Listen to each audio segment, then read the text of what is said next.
తీరాలా అంటే మనం ఏం చేయాలా? సర్వధర్మ సాధనా వరిష్ఠుడు, త్యాగానికి పరాకాష్ఠుడు అయిన శ్రీరామకృష్ణ పరమహంస జీవిత గాథను చదివిన వారి కొడలు పులకరించక మానదు. మనసే ఆనంద అనుభూతులకు లోనుగాక మానదు. కానీ ఆయననే అనుసరించడం అనే మాట కాస్త సామాన్యులకు సాధ్యమేనా? ఆయనంత తీవ్రంగా భగవంతుని కోసం మనం తప్పించగలమా? అయినలాగా భగవంతునితో పట్ల సంపూర్ణ శరణాగతిని, అదంతల భక్తి విశ్వాసాలనే అల్పరించుకోగలమా? మట్టి బంగారం రెండు సమానమని అయినలాగా త్యజించగలమా? మరి అయినలాగా తీవ్ర సాధనలు అనుష్ఠించగలమా? ఇలా మెదిలు ఎన్నెన్నో ప్రశ్నలు. శ్రీరామకృష్ణులు ఆధ్యాత్మిక శిఖరాన్ని అధిరోహించాలి, దైవత్వాన్ని పొందాలి అని ఆలోచన పక్కన పెట్టి దైవత్వానికన్నా ముందు మానవత్వం ఉన్న మనిషిలాగా మారడం నేర్చుకోవాలి. ప్రస్తుత సమాజంలో అవతార పురుషులకు, గురువులకు, ఆచార్యులకు కొరవాలి. ఇప్పుడు ఉన్న కొలత ఏంటంటే మానవత్వం ఉన్న మనుషులే. కాబట్టి ఆ కొలత తీరాలా అంటే ముందు మనం మనసున్న మనిషిలాగా మారాలి. ఆ తర్వాత భగవంతుని గురించి చర్చ. మానవుల ధృవత్వాన్ని అల్పరించుకోవడానికి శ్రీరామకృష్ణుల జీవితం మనకి ఎలాగ తొగదపడుతుందో తెలియజేసే కొన్ని అంశాలనే ఇప్పుడు మనం చెప్పుకున్నాం. ఆదర్శ పుత్రునిగా దైవ సమానులైన తల్లిదండ్రులను నిరాకరిస్తూ ఎక్కడో ఉన్న దేవుడిని కొలవడానికి గుడిలు గోపురాలు తిరిగే సంతానాన్ని నేటి సమాజంలో మనం చూస్తున్నాం.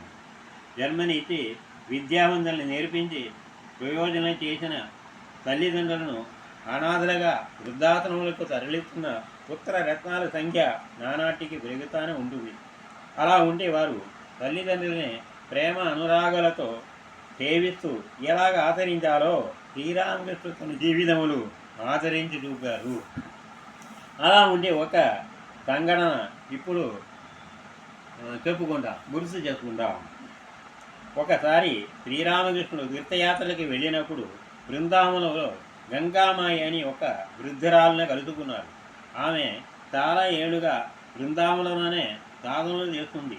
ఆధ్యాత్మికంగా ఎంతో ఉన్నత స్థితికి పొందిన ఆ భక్తురాలి భక్తి పారవశన స్థితిని చూసి శ్రీరామకృష్ణుడు ఎంతో ముక్తులయ్యారు. శ్రీరామకృష్ణ తనతో పాటు ఉండడం వల్ల తను తపస్సు ఫలించింది అని ఆమె ఆనంద పరవశరాలయ్యింది.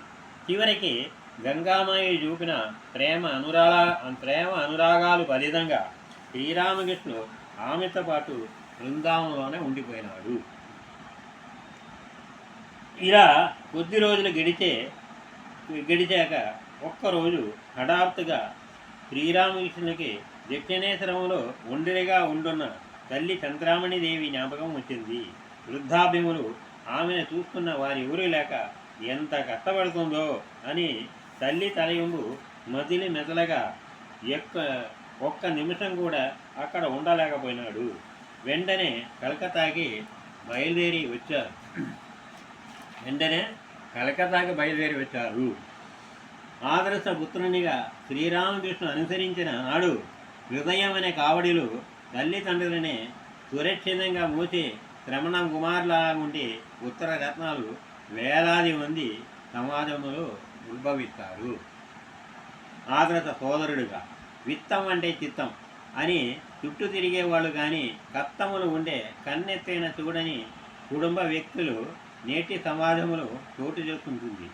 కుటుంబం కష్టములు ఉన్నప్పుడు కుటుంబ సభ్యులంతా ఉమ్మడిగా ఆ కుటుంబ నిర్వహణ బాధ్యతలనే వహించాలి. అంతేకాని బాధ్యతల్ని విస్మరించి తప్పించుకోకపోతే అలా ఉండే కుటుంబం శాంతి సౌభాగ్యములు ఎలాగ వర్ధిల్లగలదు? బాల్యములోనే తండ్రి మరణించడం వల్లే గదాధుని అంటే శ్రీరామకృష్ణుని కుటుంబం ఆర్థిక ఇబ్బందులని ఎదుర్కోవలసి వచ్చింది. కష్టములు ఉన్న కుటుంబాన్ని అందుకొని బాధ్యత శ్రీరామకృష్ణుడు అన్నగారైన రామకుమార్ పైన పడింది.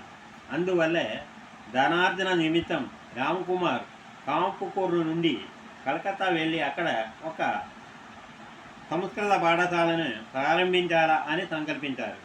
ఆ పాఠశాల నిర్వహణలో తనకు సహాయపడి అందుకు తనతో పాటు కలకత్తా రావాల్సిందిగా అన్న రామకుమారుడు తమ్ముడు గదాధరని అడిగినప్పుడు వెంటనే అన్నగారితో కలకత్తా బయలుదేరి వెళ్ళాడు గదాధరుడు. కష్టములు ఉన్న కుటుంబ బాధ్యతలని స్వీకరించి ఒక ఆదర్శ సోదరునిగా శ్రీరామకృష్ణుడు మనం అనుసరించిన నాడు శ్రీ రామ లక్ష్మణులాగుండే ఆదర్శ సోదరుని సమాజంలో మరలా మనం చూడగలిగే అదృష్టానికి నోచుకోగలం.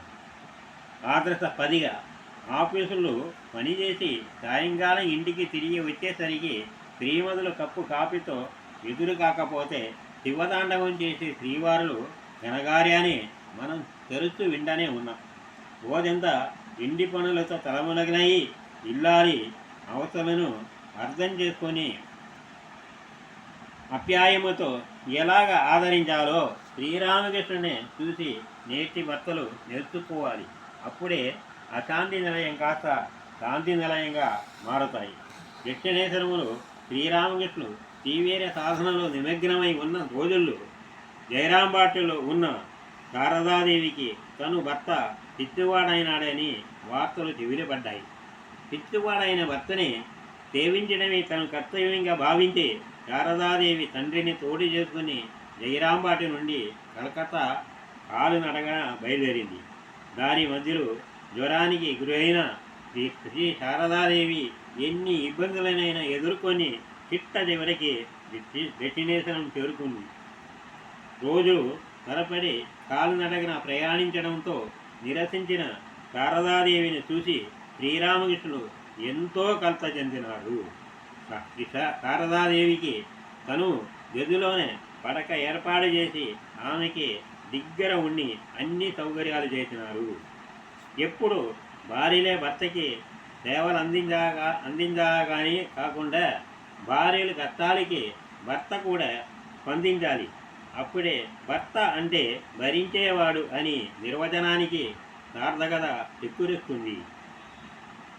ఆదర్శ శ్రేయాభిలాషిగా మన శ్రేయాభిలాషులు అభిమతానికి విరుద్ధంగా ఏదైనా జరిగితే ఉపేక్ష భాగం వదిలి దానిని సరిచేయడానికి ప్రయత్నించాలి. అంతేగాని మనకి అవసరం ఉన్నప్పుడు అన్ని విధాలుగా ప్రయోజనాలను పొంది అవి తీరేక నిర్లక్ష్య కైగరి చూపించడం నిజమైన శ్రేయాభిలాషి లక్షణం కానే కాదు.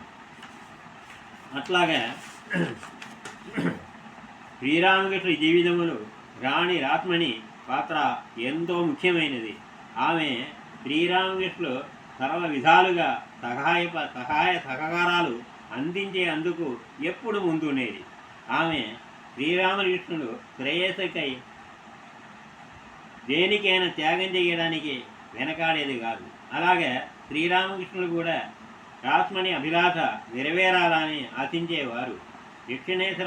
దక్షిణేశ్వర ఆలయంలో కాళీమాతకి నివేదించిన అన్నప్రసాదాలు కొంత భాగం శ్రీరామకృష్ణ గదికి పంపడం, మిగిలిన భాగాన్ని ఆలయానికి వచ్చిన సాధు సన్యాసులకు భక్తులకు వితరణ చేయడం రాణి రాస్మణి జీవించి ఉన్నప్పటి నుండి అనావాయితీగా వస్తుంది. అయితే ఒక్కరోజు శ్రీరామకృష్ణుకు కాళీమాత ప్రసాదం రాలేదు. గదికి తన వందు ప్రసాదం రానందున శ్రీరామకృష్ణుడు చాలా ఆవేదన చెందారు. ప్రసాదాని కోసం ఎంతసేపు వేయించినప్పటికీ కూడా ప్రసాదం రాలేదు. శ్రీరామకృష్ణులే స్వయంగా ఆలయ అధికారి దగ్గరికి వెళ్ళి, ఏమయ్యా ఈరోజు ఎందుకు ప్రసాదం రాలేదు అని అడిగినాడు. కేవలం ప్రసాదాని కోసం శ్రీరామకృష్ణుడు అంత కలత చెందడం యోగినని ఒక యువకుడు చూసి తనలో తాను ఇలాగా అనుకున్నారు. ఇంత చిన్న విషయానికి అంత రాసందమా? పప్పు బియ్యం మూటగట్టుకున్న పూజారుల బుద్ధి ఎక్కడికి పోతుంది అని అనుకున్నాడు. శ్రీరామకృష్ణుడు ఆలయ అధికారిని కలిసి గదికి తిరిగి వచ్చేసరికి అక్కడ కూర్చున్న యోగినితో ఇలా అన్నారు, నేనెందుకు అలాగ ప్రసాదాని కోసం అంతగా ఆతురత చెందానో తెలుసా? కాళీమాతకి అర్పించిన ఆ ప్రసాదాన్ని ఇక్కడికి వచ్చే భక్తులకి, సాధువులకి, సన్యాసులకి వితరణ చేయాలి. అలా ఉండే సత్సంకల్పంతో రాణి రాస్మణి తను ఆస్తిని అంతటిని ఆలయానికి కడాయించింది. కానీ పూజారులు అన్నప్రసాదనే విక్రయించి డబ్బు సంపాదించుకుంటున్నారు. ఆమె ఆశించిన విధంగా ప్రసాద వితరణ జరగాలని నేను ఇంతగా ఆరాటపడుతున్నాను. రాణి రాసుని అభిలాష నెరవేరాలని శ్రీరామకృష్ణుడు నిస్వార్థ చింతనతో కూడిన ఆ ఆవేహనను చూసి యోగిన్ ఆశ్చర్యపడిపోయినాడు. ఎన్ని మోసాలు, అన్ని మార్గాలే అని సూర్తిని అనుసరిస్తున్న నేటితరం మానవత్వం దైవత్వానికి ఎదిగిరే ఒక బాట అని గ్రహించాలి.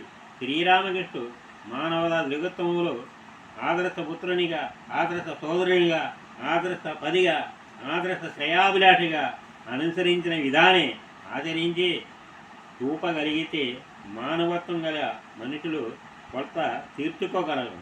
మనసుని మనిషిలాగా మారగలుగుతాం. అప్పుడే శాంతియుత సమాజం సాధ్యమవుతుంది.